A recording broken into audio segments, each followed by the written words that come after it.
On August 16, 2022, Defence Minister of India Rajnath Singh handed over indigenously developed equipment and systems to the Indian Army in New Delhi.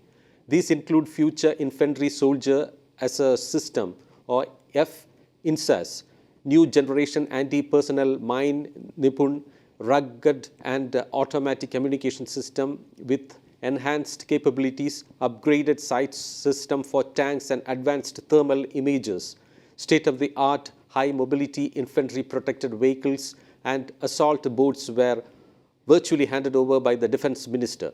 Now this will enable the troops deployed along the borders to respond to any challenge in a befitting manner.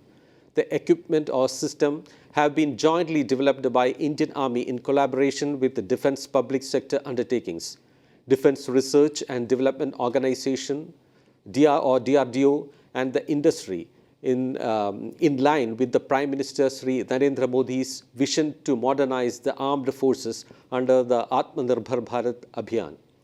Rajnath Singh said that the equipment and systems will enhance the operational preparedness of the Indian Army and increase their efficiency. It is a shining example of the country's growing self-reliance prowess in partnership with the private sector and other institutions, he said.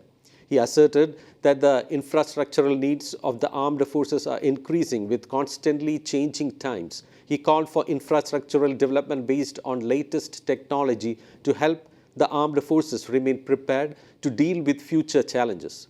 The details of the equipment and systems handed over to the Indian Army are as follows. Number one, handheld thermal imager, uncooled.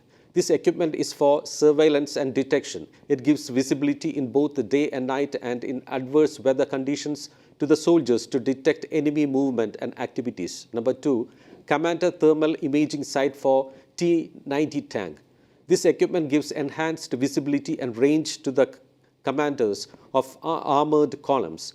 Earlier, T-90 tanks had image intensification system which had its own limitations and constraints. The limitations have been overcome by use of thermal imaging sight produced by India Optel Limited. Number three, downlink equipment with a recording facility. This downlink equipment helps the helicopters in carrying out constant reconnaissance and surveillance of the borders and operational areas. While on missions, reconnaissance data observed is recorded in the system and can be accessed only when the helicopter returns to the base. The equipment produced indigenously by Messrs. Exicom Private Limited is fitted on the Advanced Light Helicopter. Number four, Semi-Ruggedized Automatic Exchange System, MK2. Indian Army has had exchanges that provided line communications to operationally deployed units. However, there were limitations in terms of numbers of subscribers and quantum of data that could be communicated. Also, the equipment could not work with latest internet protocol technology. A new system has been developed by the Bharat Electronics Limited, Cote d'Ivoire, which overcomes all inadequacies of the older system. Number five, upgraded radio relay frequency hopping. In challenging forward areas where no lines or other forms of communication are available, Indian Army has to extend its communication system. With this radio relay system forward, troops are in a position to operate their communication equipment and radio sets at much longer ranges and in greater depths. This is an advanced system with frequency hopping technology and very high capacity. It has been developed by Bharat Electronics Limited, Bengaluru. Number six, solar photovoltaic energy project. One of the most challenging terrain and operational sectors of the country is the Siachen Glacier. The complete power requirement in the area to operate various equipment was met only through captive generator supply. A solar photovoltaic plant has been installed to improve the overall energy requirements and also obviate dependence on fossil fuels. This plant at Parthapur was virtually dedicated to the nation by the Defence Minister. Number seven, Landing Craft Assault or LCA.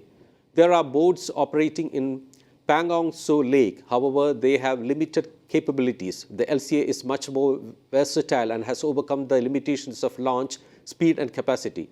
It has enhanced the capability to operate across the water obstacles in eastern Ladakh. LCA has been indigenously developed by Messrs. Aquarius Shipyard Limited, Goa. Number 8, Mini Remotely Piloted Area System, or RPAS. RPAS removes the operational limitations faced by the Indian Air Force aircraft and the Heron unmanned aerial vehicles at tactical level. It empowers the Indian Army by removing the restricted capability for surveillance, detection, and reconnaissance at the infantry battalion and mechanized units level.